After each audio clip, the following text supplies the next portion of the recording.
Hello MG Squad, my name is Alan aka Dark Knight. If this is your first time watching, I'm the podcast presenter and researcher at MelaninGamers, which is the gaming community that is dedicated to increasing diversity and inclusion within the gaming industry with a special focus on content creators. Today I'll be giving you my thoughts on Outriders. Before we get into any of that, I want to say a massive thank you to Square Enix for the opportunity to play the full release game, allowing me a chance to critique it. It's at times like this where I honestly I think of Ego's monologue at the end of Ratatouille. And if you don't know it, go check it out because it's just watch the entire film Ratatouille. I love that film. But anyway, a little bit about me for MG. I'm the one that does the research behind the panels that we give at MCM Comic Con and Insomnia Gaming Festival, such as unconscious biases and some of the issues that plague the video games industry.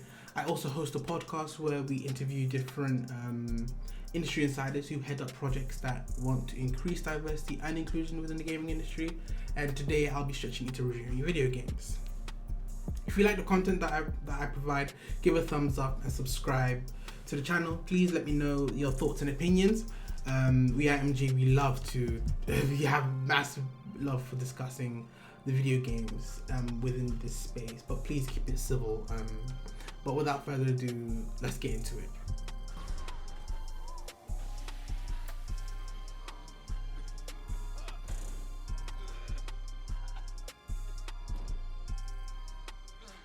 In the background should be some content I pulled from the game itself. I will go through this video category by category, which I've marked for myself here, such as graphics and gameplay and story, just to keep this structured. So without further ado, let's get started. So what is Outriders? Outriders is a cooperative role-playing third-person shooter. It's a game that was developed by the People Can Fly Studios. They're a Polish developing studio. They made the game. The most recent game they made that really caught my attention was Bulletstorm in 2011, which was outrageous, but I did love it. It was kind of mad. But they've also made the Painkiller series. It's a medium-sized developing studio, so they're up there. And this game is published by Square Enix, the European subsidiary, so it had massive marketing push. And it was basically a date in my diary that I wanted to be mindful of. It was released on the 1st of April, I think about a week ago right now. And hopefully I'll get this video out by then, but knowing me, I probably won't. So thanks, future me. Let's go into the first category, which is graphics. The graphics could do some work. At times the frame rate was dropping. Personally, I'm not one for graphics to make or break a game, considering the kind of games that I play. But the reason that the graphics are important in this one is that they add a level of immersion to the game. We are in a place that's not like Earth with foreign fauna and flora, so it needs to be top notch if you want me to appreciate the environment. And I think so far it hasn't done it for me. It could be due to this being last gen. I'm playing this on my PS4, so maybe PS5 and Xbox Series X. Hopefully they don't have that kind of problem. But if there's anything to be learned of this year is that not everybody has a PS5, so I think video games have to be mindful of that. But I think that so far it doesn't the graphics don't take away from this game, but it doesn't add anything to it either. On to the difficulty.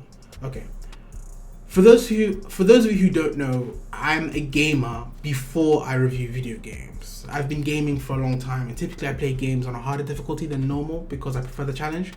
For Outriders, gameplay-wise, it's split into different world tiers where you got world 1 is your story mode basically, where the enemies are really, really easy. I think it's like -5 in level compared to your main character, so it's very, very easy. And world 4 is hard, which is, I think it's +1 in the world, +1 level. So obviously, like you can tell, the higher the world tier, the higher the level they are from you. So I really enjoyed the higher difficulty world tiers because of how unfair it was. Which sounds weird, but bear with me. This game is really high paced, and it's really like you're running and gunning, you're shooting, you're killing, you're going crazy, and when it's on an easier difficulty, it just feels like I'm a tank and I'm mowing things down. But when it's hard, I have to think about every action I take at like 1,000,000 miles per hour, and I really enjoyed that. I really enjoyed the difficulty that this game was providing for me. and it was making me think. Now there are other games like that in where it's purposely made to be difficult, but I don't think this is one of them. But I do enjoy the difficulty setting that they've given for this game.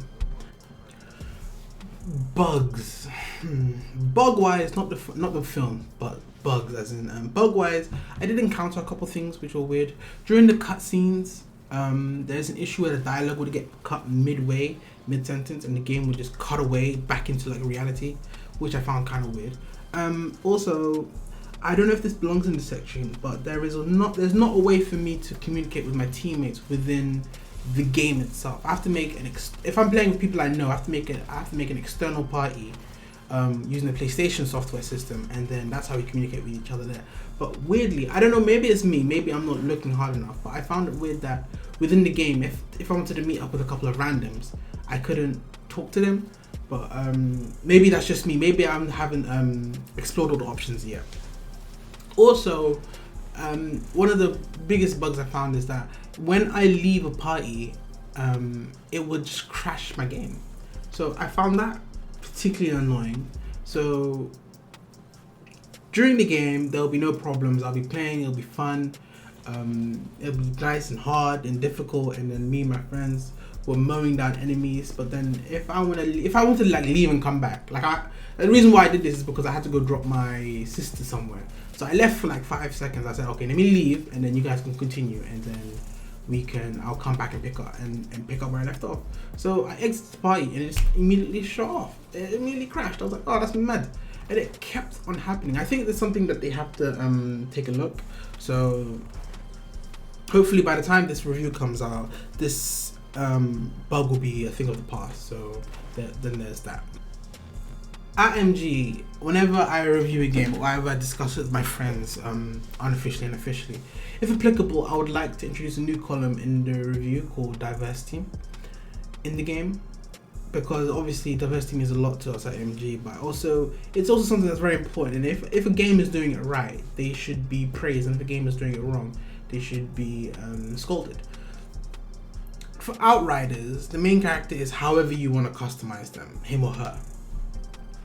When I tried to get a black dude, the best I could do was like, it should be on the screen right now. It was like this weird guy. It's like there was like 9 different portraits, like 9 kind of facial figures I could choose from, and only one of them was kind of black.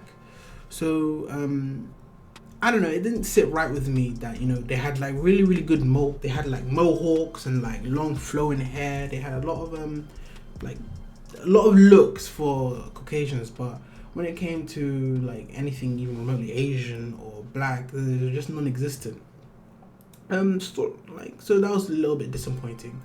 Story-wise, the cast is pretty whitewashed. I'm not gonna lie to you. My Outrider was the only person of color in the pre-mission briefings. Not to mention actual soldiers were also white as well. So I feel like they could do a little bit better in the diversity department. I feel like they can definitely just introduce more color into the entire cast, as it were. But I've only played 2.5 hours into the game, so I'm still, I don't know, this could be an outdated opinion by the time I finish the game, and I'm hoping it is. But so far, it's a little bit lackluster on the diversity side. And what I mean by that is that the gameplay is very similar in terms of the actual gunplay and the matchmaking, and doing it with your squadding up kind of mentality, whilst also emphasizing on aggressive playstyles and aggressive tactics.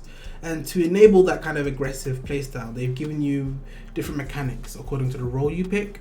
So if you're a tank, you get bonus health if you kill someone up close and personal. And if you're a pyromancer, it's medium range where you get that bonus health and so on and so forth. The guns are pretty slick. It's got the RPG elements where you can customize it and craft different things onto your guns. You got SMGs, you got assault rifles, you got all the kind of bread and butter weapons that you expect in this kind of game. So the grind is good. You get better weapons with better stats until you find a class where you absolutely stomp with. That's what I did. The abilities are pretty fun as well. As a tank, majority of your abilities are interrupting the enemy, like one of my favorite abilities is like where you get to do this, like as a tank you fly up into the air and it's basically become a predator missile and you just strike someone like the fury of God. You just strike them down and it's so much fun. It's very for me, I found it very weird because as a tank it made me very, very mobile, and so I stopped playing more as a harasser and an aggressor. So I'm just soaking up all the aggro whilst my team is doing work. So that's how I played my character, which I made. The enemy variety looked good. We had some close quarter combatants who came in with scythes and knives and machetes, and we also had ranged like melee grunts who were like the riflemen. They actually pose a challenge because at the harder difficulties they will try and flank you, they will try and use grenades to flush you out and that kind of thing. Which, you know, it did provide very little breathing room, which I really enjoyed. Again, you have to be very aggressive to survive, and I think that's what they're going for. And if that's what they were going for, they definitely achieved it in this game. I'd really like to try it on the insane difficulties just for the lulz. Like, I'm talking like World 8 kind of difficulty where it's like basically guaranteed death. Like, that's what I want to get to when I'm there. But they also have captains who have abilities like you, and they can be a real pain in the butt. But anyway, so yeah, that's the gameplay is very well done, and it can get a little bit repetitive, but I guess that's kind of the grind. And as long as you're enjoying yourself, then there is nothing wrong with that. So in conclusion, I would say Outriders is a very strong contender to have a very strong player base. I know that Anthem servers are shutting down, and we have this new kid on the block who is offering something similar, and also completely new at the same time. So I expect it to do relatively well. I enjoyed the difficulty of the game. I enjoyed the fact that it was hard. It wasn't just a random shoot on my weak, just mow down enemies. There's levels to it. There's difficulty to it. The pacing of the game is very good. It's very high. The action can be very high paced. It's really in there. A lot more aggressive. It rewards very aggressive play styles better than most games right now. At the time that I recorded this, the crossplay wasn't really working, so there is a couple issues that they need to tweak and make sure that they get it right. I think overall, this game has a lot of potential. It just lacks polish is the best way. Like, there are certain things that I feel like should already be in the game but are not in the game, like the fact that you can't talk through the game audio, which it brings down the game's quality. I think the lack of diversity is quite a big issue looking back on it. I felt like Outriders is customizable in every way when it comes to the weapons and it comes to the crafting, so it just feels a little bit of a letdown that they didn't extend that kind of focus to their customizing the player and also the cast of the entire game. It felt pretty generic and bland, but because of this, you know, it didn't sell me on it as much as it should have. And I really, really like the gameplay though. So I don't know. Those are my thoughts on the game so far. So if you disagree with me or you agree with me, like I said before, drop your comments below and let me know if there's anything I missed or if there's anything that you would like to know about. But yeah, that's my thoughts on Outriders. And I just want to thank Square Enix for giving me a chance to play this game on full release. Play this game and critique it. I do believe this game has a lot of potential, and I do think that I think in the times to come, a couple patches here and there that really target what the audience wants will be able to send it into the stratosphere. But yeah, that's me signing out. Peace.